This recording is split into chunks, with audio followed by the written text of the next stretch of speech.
How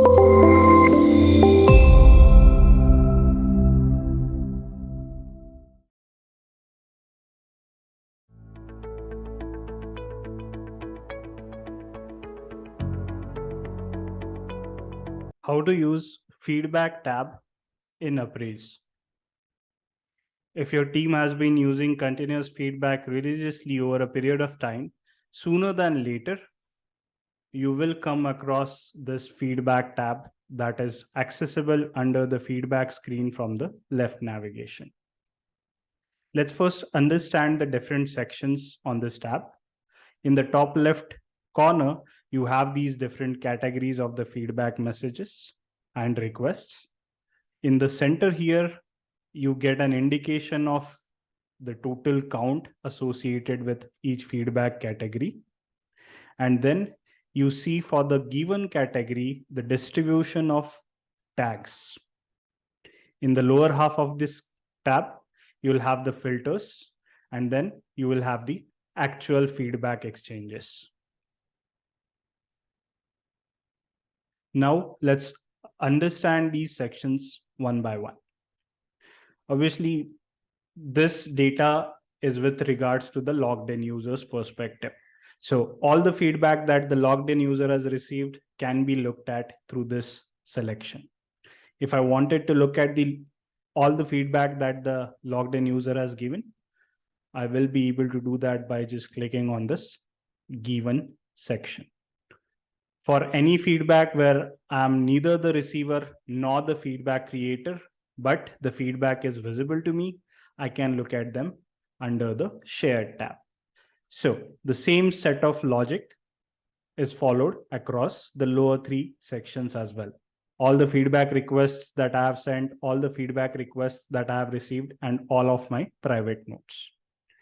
One thing that is important to note here is the filters that are visible on the screen are contextual, meaning depending on which section you are looking at, you'll see different sets of filters. So for example, if I'm looking at the feedback that I have received, I'll have a filter to choose the creator from whom I have received the feedback.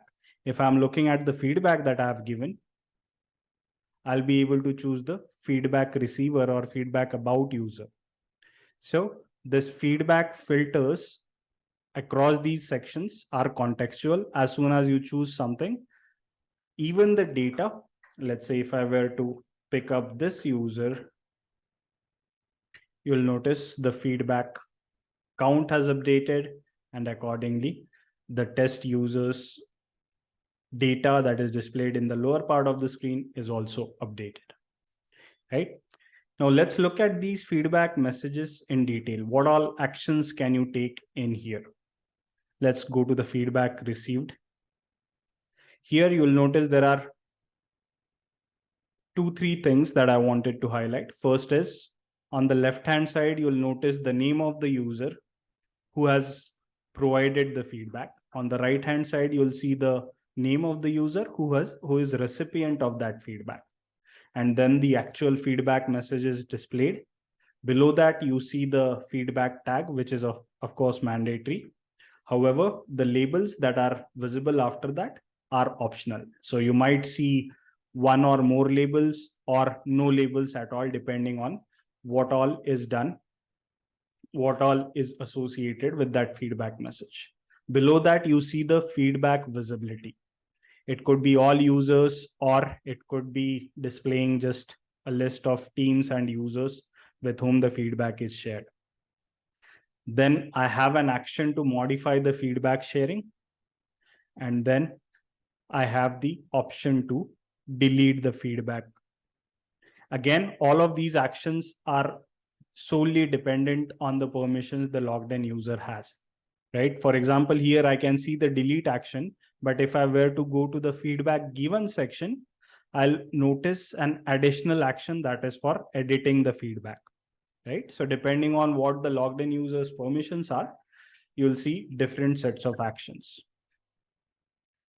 In the lower part, so if I were to navigate to the shared area, you'll see an additional icon. This is for editing, feedback visibility, or feedback sharing. If you do not have the ability to edit the feedback, you might be having a permission only to modify the feedback visibility. If that is the situation, you will have this icon visible. Otherwise, the edit icon will be available and you'll be able to modify the visibility right through that. Then what you can also do is you can conduct a conversation with your colleagues, with your coworkers to extend the transparency. So for example, here I can go in, I can, let's say, involve manager of this team member for taking their reaction on this feedback. I can type in the message, I can add bullets, I can add any kind of formatting that's useful for my communication. This allows you to have that additional piece of communication with your coworkers. I hope that was helpful. Thank you.